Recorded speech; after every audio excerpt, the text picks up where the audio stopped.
अलिअलि बस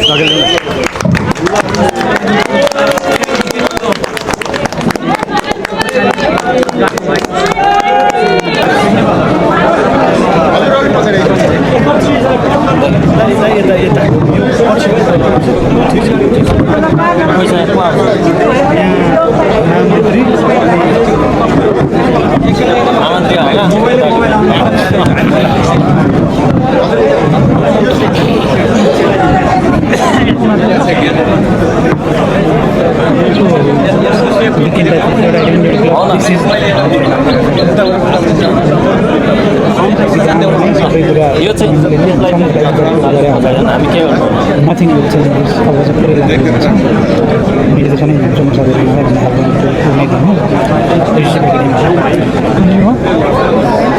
होइन हाम्रोमा के होला हेलो हेलो एकचोटि आशिष विनित विनित ल्यापटप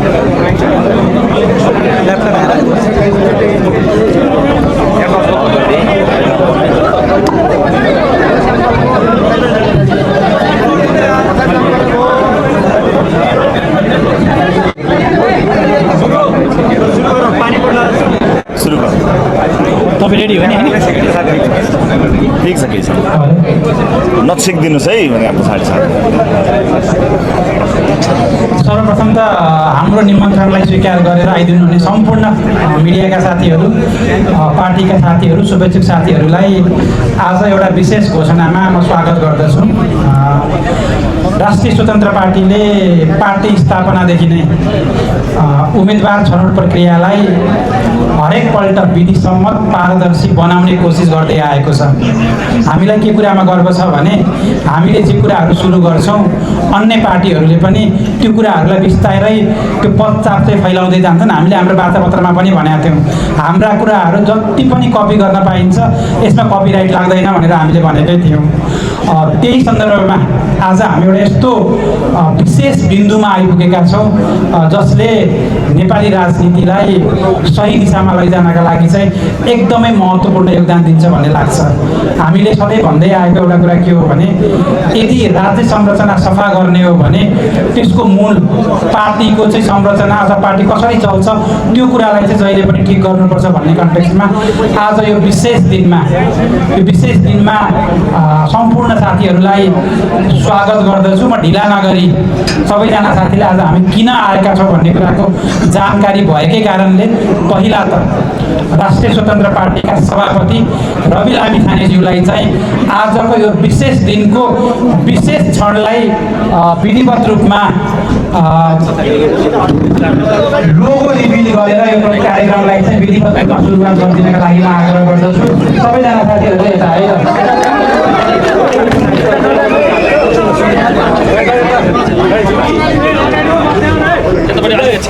अलिअलि बस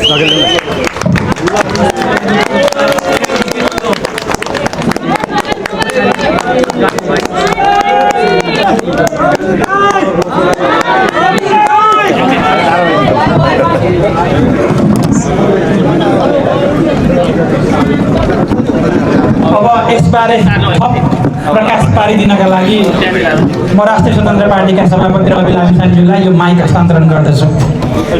औपचारिक रूपमा पहिला यसलाई हाम्रो एपमा रासोपाको आरएसपी एपमा उपलब्ध हुने गरी अहिले भर्खरै यसको औपचारिक रूपमा म सुरुवात गर्न गइरहेको छु र सुरुवातमा हामी गाउँपालिकाबाट सुरु गर्दैछौँ। गाउँपालिका र गाउँपालिका अन्तर्गतका वडा अध्यक्ष सदस्यहरू, गाउँपालिकाका अध्यक्ष उपाध्यक्ष र गाउँपालिका अन्तर्गतका वडाका अध्यक्ष लगायतका जति पनि पदहरू हुनुहुन्छ, राजनीतिक पद छ, त्यसका लागि आवेदन आजबाट औपचारिक रूपमा खुला गर्न गइरहेको छु।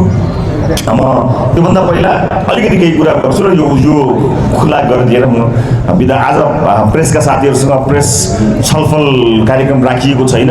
म अर्को कुनै सन्दर्भमा गरि नै हाल्छु। यहाँका प्रश्नहरू केही भयो भने महामन्त्रीज्यूले जवाफ दिनु नै हुन्छ होला। म एउटा कुरा थपिहाल्छु।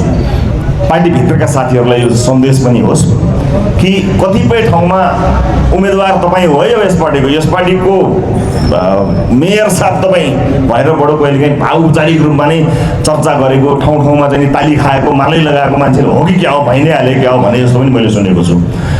कसैले पनि कोठामा बसेर चोटामा बसेर सभामा बसेर शब्दमा बेच्नु भएको छ भनौँ न, त्यो पैसाको लेनदेनको बेचाइ भने होइन, तपाईँ भनेर बेच्नु भएको छ, दिनुभएको छ, उपहार दिनुभएको छ, त्यो सबै यही क्षणबाट खारेज भएको जानकारी गराउन चाहन्छु। Without being a member of candidate club तपाईँ उम्मेदवार बन्न सक्नुहुन्न। अब तपाईँहरूलाई लाग्ला पहिला पनि तिमीहरूले त्यसै भनेका थियौ, चुनाव अगाडि भनेर गोल गर्यो, मन लाग्दो खल्तीबाट ल्यायो, मान्छे ल्यायो, उम्मेदवार को भयो, कहाँ क्यान्डिडेट क्लब लिडरसिप एकाडेमी भनेको थियो, अन्तर्वार्ता गरेको थियो, सबै चिज गरेको थियो, प्राइमेरी इलेक्सन भनेका थियो, खै त कहाँ गयो भन्ने तपाईँहरूलाई लाग्ला। विशेष परिस्थितिमा गरिएको विशेष निर्णय, विशेष निर्वाचन, समायोजन लगायतका कामले गर्दा हामीले त्यतिखेर गर्न पाएनौँ, त्यो गरिएन, गर्नु पर्दथ्यो गरिएन। यसको अर्थ सधैँ गरिँदैन भन्ने होइन। अब यस उपरान्त महाधिवेशनको समाप्ति सँगसँगै समायोजनको सम्पूर्ण काम समाप्त भइसकेको छ। हामी एउटा रासोपा छ, एउटा लिडरसिप छ, अलग छैन, फरक छैन। कसैले भन्न सक्ला म यो गुटको, म यो गुटको, मेरो नेता यो हो, मेरो नेता ऊ हो, कसैले भन्न सक्ला। त्यसबाट मनोरञ्जन बाहेक केही पनि लिन सकिँदैन। म आज तपाईँहरूलाई one RSP one bell, एउटा रासोपा एउटा घन्टी। त्यसैले हामीले सबै समायोजनका कामहरू महाधिवेशनबाट गरिसकेका छौँ। साथीहरूलाई यो कुरा म स्पष्ट भन्न चाहन्छु। त्यसैले जो कोहीले उम्मेदवार बनाएर तपाईँ नै हो भनेको छ, हुनसक्ला त्यसरी भनिएका साथीहरू पनि उम्मेदवार क्लबमा आएर उहाँहरू छानिनुहुन्छ र उम्मेदवार क्लब पछाडि पनि लिडरसिप एकाडेमीमा गएर गर्नु नै परिहाल्छ। सिक्ने एउटा युनिभर्सिटी हो र अनलर्निङ युनिभर्सिटी पनि हो लिडरसिप एकाडेमी। त्यो चरणमा हामी प्रवेश गरि नै हाल्छौँ। यसैले फेरि रिपिट गर्छु म, आजबाट जो साथीहरू गाउँपालिकाको मात्रै अहिले हामीले नगरको महानगरको अहिले सुरुवात गरेका छैनौँ, गाउँपालिकाको सम्पूर्ण जो साथीहरू दूर दराजदेखि सहर गाउँ जहाँ हुनुहुन्छ उहाँहरू सबैलाई अब आजबाट यो आवेदन खुल्ला गरिएको छ। पहिला तपाईँ क्यान्डिडेट बन्नका लागि तयार हुनुपर्नेछ र त्यस पछाडि तपाईँहरूलाई उम्मेदवार बन्ने बाटो खुल्नेछ, त्यसमा आफ्नै किसिमका प्रतिस्पर्धा हुनेछन्। एउटा अर्को कुरा पनि थपिहाल्छु, राजनीतिक पार्टीमा लागेका, रासोपामा लागेर काम गरिरहनुभएका कतिपय साथीहरूलाई लागेको होला हामी त पार्टीमा लागेर के गर्ने, कोही नयाँ फुट आइपुग्छ उसैले उम्मेदवारी पाउँछ भन्ने लागेको होला। रासोपामा जो काम गरिरहनु भएको छ, जो पार्टीमा खटिरहनु भएको छ, दिनरात सुरुवातदेखि आजसम्म गरिरहनु भएको छ, उहाँहरूको सम्भावना बढी छ, उहाँहरूको वेटेज बढी छ।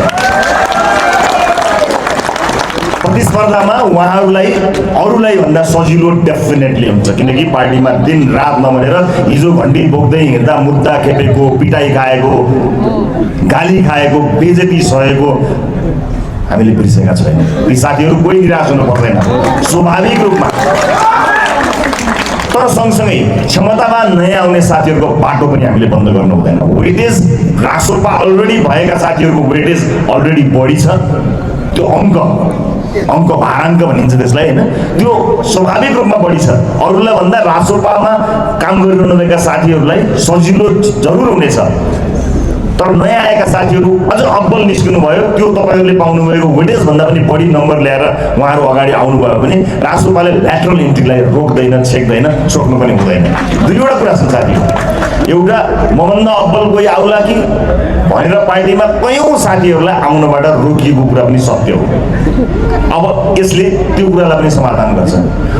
एउटा त्यो पनि हो। अर्को कुरा, नयाँ आए साथी म त समायोजनको, म त उताबाट आएको, म त्यताबाट आएको भनेर ढाकढुक पारेर पद पनि लगिहालेको साथीहरूले गर्दा पुराना भएर साथीहरूलाई दुखी बनाइएको कुरा पनि सत्य हो। तर यी दुवै चिजको समायोजन, यी सबै चिजको चाहिँ एउटा समाधान क्यान्डिडेट क्लब र लिडरसिप एकाडेमीले गर्नेछ, मलाई विश्वास छ। फेरि पनि समस्या आउलान्, फेरि पनि प्रश्नहरू आउलान्, ती समस्या र प्रश्नहरूलाई समाधान गर्दै हामी अगाडि बढ्नेछौँ। मेरो शुभकामना छ यहाँहरूलाई। देशको महत्त्वपूर्ण देशका योग्य मानिसहरूका लागि समर्पित गर्ने उद्देश्यसहित आजबाट सुरु भएको क्यान्डिडेट क्लबमा सम्पूर्ण उम्मेदवार बन्न चाहने साथीहरूलाई हार्दिक स्वागत गर्दै अबको क्षणबाट क्यान्डिडेट क्लबको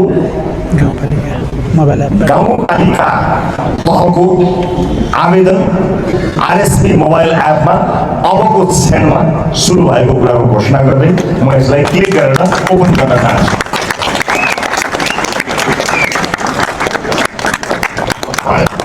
अब यहाँ आरएसपी एपमा गएर हेर्न सक्नुहुनेछ आवेदन राखिएको छ। सानो भिडियोको क्लिप पनि मलाई पनि देख्नुहुन्छ, भर्खरै रेकर्ड पनि गरेर आएको छु।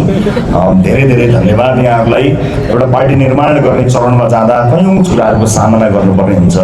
हामी एउटा प्रक्रियामा अगाडि बढेका छौँ, त्यसैले गर्दाखेरि पार्टीका हिसाबले नयाँ छ, सरकारका हिसाबले हामी नयाँ छौँ। तर आएका प्रतिक्रियाहरू, आएका गुनासोहरू हामीले सरकारका रूपमा पनि सुनेका छौँ, पार्टीका रूपमा पनि सुनेका छौँ। हात्तिनु पर्दैन, हामी सही ढङ्गले मुलुकलाई र पार्टीलाई लिएर जान्छौँ। यहाँहरू सबैको साथ, माया र विश्वास कुनै हालतमा पनि खेर जाने छैन। म यति बाचा गर्छु। आज तपाईँहरूसँग प्रश्न उत्तरको सेसनमा म हुँदिनँ, यद्यपि तपाईँहरूसँग प्रश्न उत्तर निरन्तर गर्दै आएको छँदैछु। फेरि अर्को एउटा कुनै अवसर पारेर प्रेसका साथीहरूसँग म कुराकानी गर्छु। यो छोटो सूचनाको बावजुद पनि तपाईँहरू उपस्थित भइदिनु भयो, तपाईँहरूलाई धेरै धेरै धन्यवाद। र सम्पूर्ण क्यान्डिडेट क्लबमा सहभागी हुनको लागि तयार रहनुभएका गाउँपालिका तहका सम्पूर्ण साथीहरूलाई सबैलाई मेरो हार्दिक मङ्गलमय शुभकामना। हस्, धन्यवाद। जय गण्डी।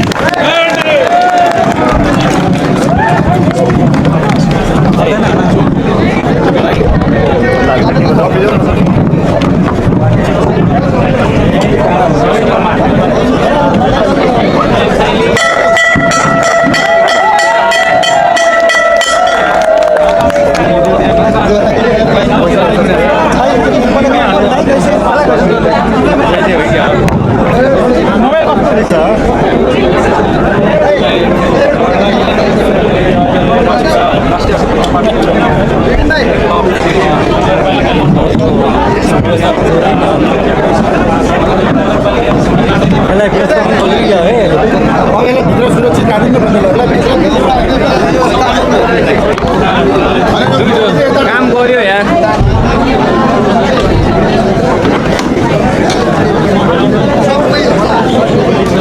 काम गर्यो। ओ नानी मेरो ल्याउनु तिम्रो कहाँ छ? ए त्यही टाँसेको भट्टजी। घन्टी बजाउने बेला मासु खानु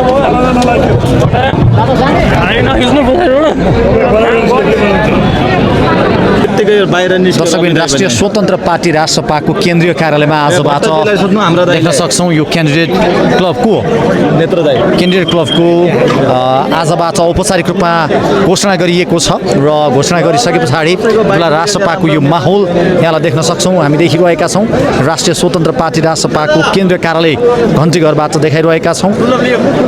आकस्मिक समयमा राष्ट्रपाको जुन